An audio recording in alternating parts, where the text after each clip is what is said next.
반갑습니다. 교사 아카데미 구약 2권 두 번째 시간 갖도록 하겠습니다. 하나님의 영광, 구속자 하나님이 영광을 드러내시다.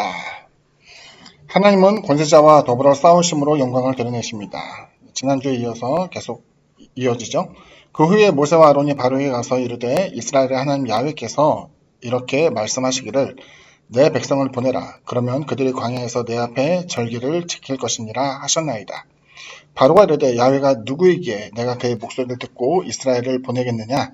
나는 야훼를 알지 못하니 이스라엘을 보내지 아니하리라. 그들이 이르되 히브리인의 하나님이 우리에게 나타나셨은즉 우리가 광야로 사흘 길쯤 가서 우리 하나님 야훼께 제사를 드리려 하오니 가도록 허락하소서. 야훼께서 전염병이나 칼로 우리를 치실까 두려워하나이다. 애굽 왕이 그들에게 이르되 모세와 아론아 너희가 어찌하여 백성의 노역을 쉬게 하려느냐. 가서 너희의 노역이나 하라. 바로가 또 이르되 이제 이 땅의 백성이 많아졌거늘 너희가 그들로 노역을 쉬게 한도다 하고 바로가 그날에 백성의 감독들과 기록원들에게 명령하이르되 너희는 백성에게 다시는 벽돌에 쓸 집을 전과 같이 주지 말고 그들이 가서 스스로 집을 줍게 하라. 또 그들이 전에 만든 벽돌 수요대로 그들에게 만들게 하고 감하지 말라. 그들이 게으름으로 소리질러 이르기를 우리가 가서 우리 하나님께 제사를 드리자 하나니 그 하나님의 노동을 무겁게 함으로 수고롭게 하여 그들의 거짓말을 듣지 않게 하라. 예배, 여기서는 제사라고 표현되는데 그 제사의 특징을 보면은 다 하나님께 드리는 거예요. 시간도 드리는 것이고 우리가 봉헌이라고 하는 예물도 드리는 것이고 그리고 봉사라고 할 때 우리가 갖고 있는 재능도 하나님께 드리는 것이다. 예배의 본질은 항상 드리는 것에 있다는 것을 이제 보여주고 있죠. 여기 보면 이제 모세가 바로에게 이야기할 때 하나님께서 우리에게 명하사 이제는 제사를 드리게 하셨다 이야기하자 그것을 이제 거절하는 내용이죠. 하나님께 드려야 할 제사를 언급하자 바로는 히브리 사람들을 더 억압하도록 합니다. 왜? 그들이 제사를 지내는 이유가 하나님께 예배드려야 된다는 그 이유가 뭐냐면은 덜 바쁘고 시간적 여유가 있고 또 그들이 다른 잡생각을 할 만한 시간이 있으니까 자꾸 딴 생각하는 거 아니냐. 그러니까 이제 아예 빠듯하게 시간에 쫓기게 만드는 거예요. 그리고 집도 주지 않게 되어서 척박함 속에서 일상이 바빠지게 되니까 그들로 하여금 예배에 대한 생각을 하지 않도록 그렇게 이야기를 합니다. 마찬가지로 우리도 종종 예배에 대해서 이제 언급을 할 때마다 너무 바쁘기 때문에 너무 쫓기기 때문에 예배를 드릴 수 없어요. 혹은 예배를 드리지 않아도 되나요? 물어보는 장면이 이제 많이 있었어요. 좀 이제 안타까운 내용인데 보통의 경우는 이제 신앙에 있어서 신앙이 느슨해지는 이유 가운데 하나는 고2, 고3 되면서 달라지는 것 같아요. 아이들 이제 성경 공부하거나 뭐 하는 것도 토요일날 와가지고 아이들 이제 찬양 연습하거나 뭐 하는 것도 이제 하다 보면은 부모님들한테 연락이 와요. 목사님, 예, 이래도 되는 겁니까? 그래서 왜요? 그러면은 애가 지금 고2, 고3인데 대학 때문에 좀 골머리를 썩고 있는데 교회 다니는 건 뭐라고 안 해요. 근데 봉사를 핑계로 해서 애들이 히덕거리며 자기들 놀고 있는데 이거 목사님이 좀 아이들한테 제재해 주셔야 되는 거 아닙니까? 뭐 이런 얘기를 많이 했죠. 그러니까 우리가 이제 흔히 예배를 빠져도 된다는 생각하는 것 중에 하나가 바쁘거나 중요한 일을 앞두고서는 그냥 교회 와서 예배를 드리는 것보다는 방송 매체를 통해서 예배 드리는 것이 이제 좋겠다 생각하는 것이 이제 내용이고 실질적으로 이제 부모가 이제 그것을 일일이 다 확인할 수 없으니까 사실은 그 예배를 드리지 않고 시간을 보내는 경우도 많고 그래서 이제 최근 이제 코로나 영향을 받으면서 이것이 하나의 신앙의 핑계거리로 전락되지 않았으면 좋겠는데 우스갯소리로 하는 얘기죠. 그렇게 카페는 잘 왔다 갔다 하면서 학원도 애들 잘 보내면서 교회만 잘 안 보내시는 것 같다. 뭐 이렇게 푸념하는 목회자들도 적지 않은 것을 보게 되면은 이건 우리가 생각해 볼 내용인 것 같습니다.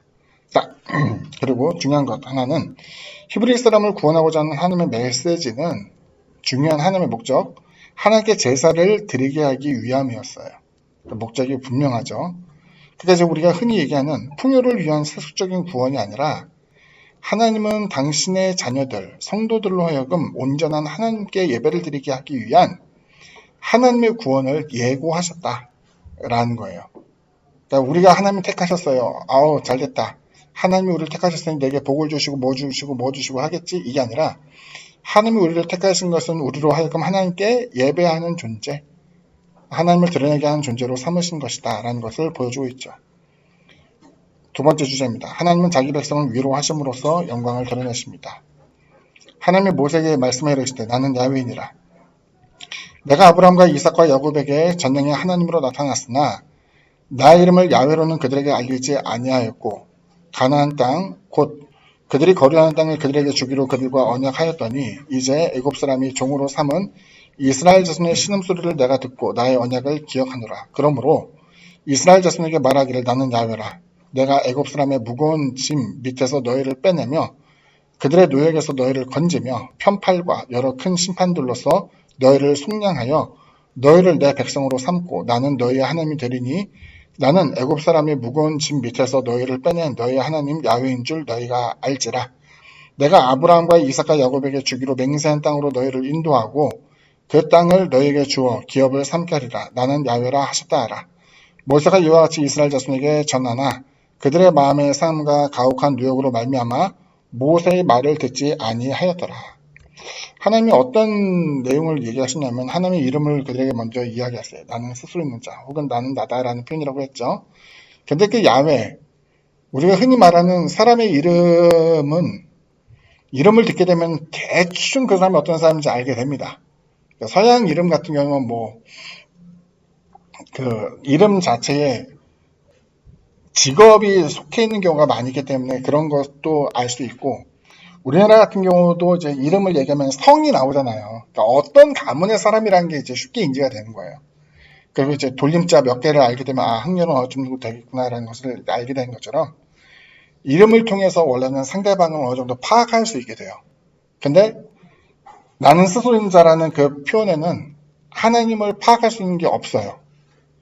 그냥 아브라함 하나님, 이삭의 하나님, 야곱의 하나님인데 창세기를 통해서 그 하나님이 천지를 창조하셨다로 이제 연결이 되는 거죠. 그 하나님은 천지도 창조하시고 노아 시대 홍수도 내리시고 바벨탑을 허물기도 하시고 이런 하나님으로 이제 인식을 하는 거예요.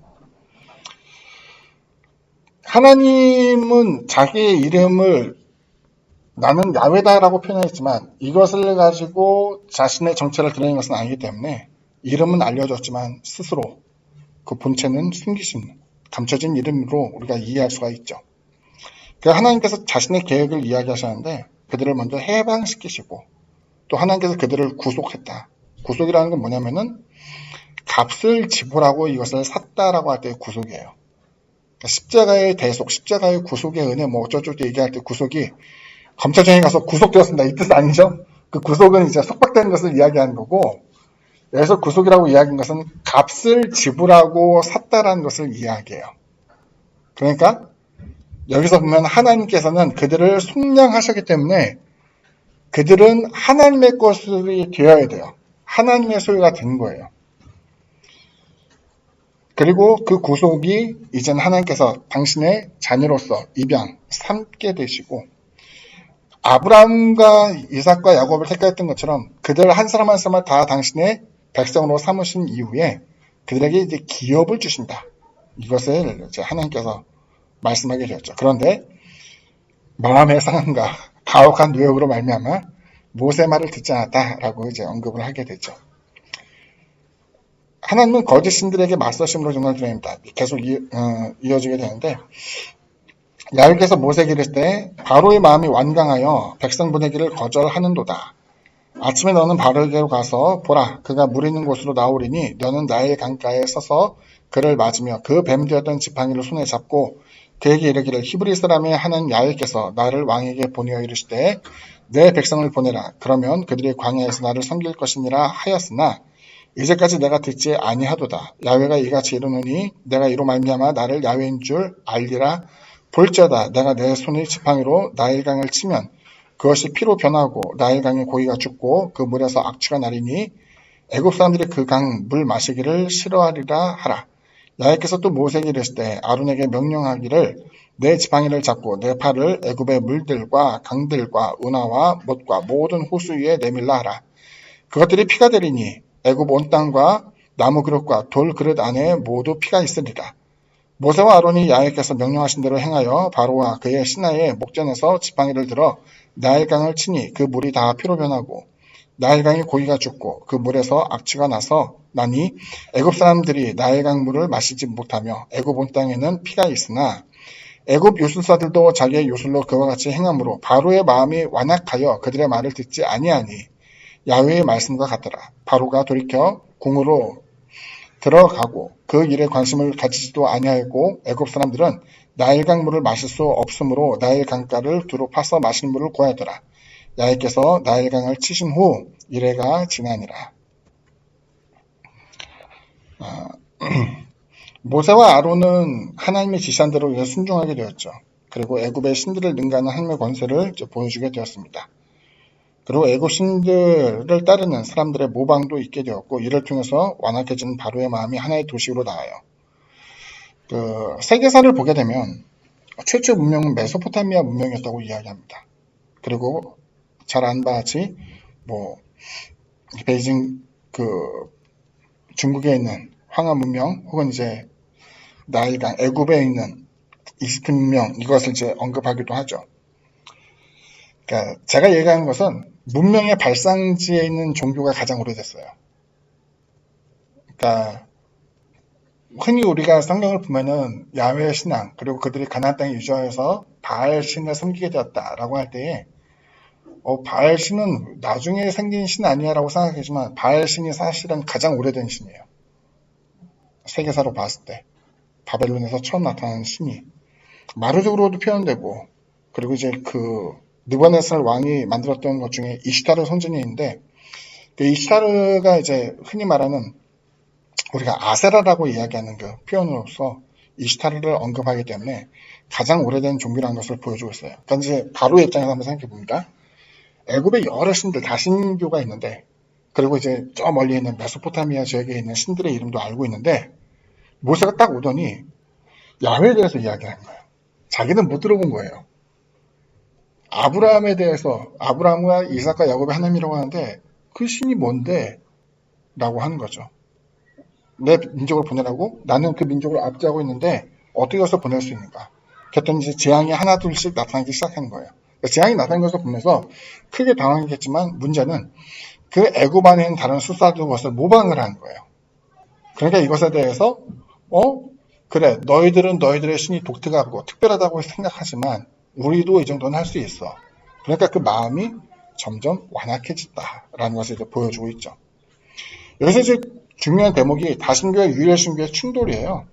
그러니까 이제 애굽에 있는 여러 신들이기 때문에 하나의 신으로 모든 것을 감당하기 힘들 것이고 천지창조 혹은 이제 노아홍수 사건 같은 큰 대홍수에 대한 사건이 애굽에서도 기록이 돼 있어요. 그러니까 성경 안에만 있는 기록이 아니에요. 창조설화는 모든 종교에 대부분 있잖아요. 그러니까 창조설화와 그 근방에 있었던 대홍수 사건에 대한 것은 이제 그 메소포타미아 지역에 있는 신화에도 등장을 하고요. 애굽 신화에도 이것이 등장이 되는 거예요. 그러다 보니까 그 모세가 이야기했던 여러 가지 부분에 대한 것을 받아들이지 않는 것이죠. 하지만 여기서 모세가 이야기한 것은 그렇지 않다. 세상의 신은 하나다. 그런데 그것이 너희가 섬기고 있는 애굽에 있는 여러 잡신이 아니라 하나님은 한 분인데 신은 하나인데 그것은 바로 우리가 따르는 그 같은 아브라함과 이삭과 야곱의 하나님이다라는 것을 보여주고 있어요. 그래서 보게 되면 이제 신앙의 관용과 엄격함의 범위에 대해서 좀 이야기를 하고 싶은데 모세는 철저하게 다른 모든 신에 대해서 끊어야 된다고 이야기하는 사람이에요. 그러니까 우리가 생각하기에는 종교다원주의가 왜 문제가 됐냐면은 불교에서 말하는 종교, 그들이 말하는 신, 그러면 기독교의 신과 연결점이 있지 않을까. 신의 이름만 다를 뿐 같은 신을 이야기하는 것은 아닐까라는 것도 하나이고요. 또 다른 것은 어차피 신들이 다 지향하는 바가 거기서 거긴데 지금에 있어서는 비윤리적인 그런 종교들은 다 도태가 됐어요. 그래서 대부분의 종교는 윤리성을 굉장히 강조한단 말이에요. 어느 종교든 믿어도 사회적으로 도움이 된다고 한다면은 꼭 그 종교를 믿어야 돼. 더 가정적이고 더 사회 친화적인 종교도 나는 괜찮을 것 같아 라고 이야기하는 것이 점점 늘어나게 되었죠. 그런데 여기 보게 되면은 하나님께서 모세를 통해서 이야기한 것은 애굽의 신은 그건 아니야. 무조건적으로 아브라함, 이삭, 야곱의 하나님이야만 해라는 것을 보여주고 있고, 주님께서도 복음을 전하시고 십자가에 죽으시면서 또 천하 여러 이름 가운데 그리스도 예수 그 이름 외에는 구원에 이를 것이 없다라는 것을 이제 우리에게 이야기하고 있죠.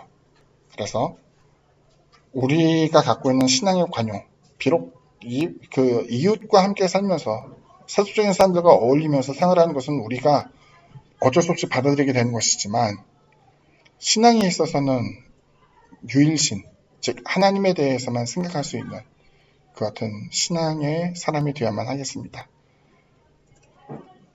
네, 이것으로 마치겠습니다. 감사합니다. 네.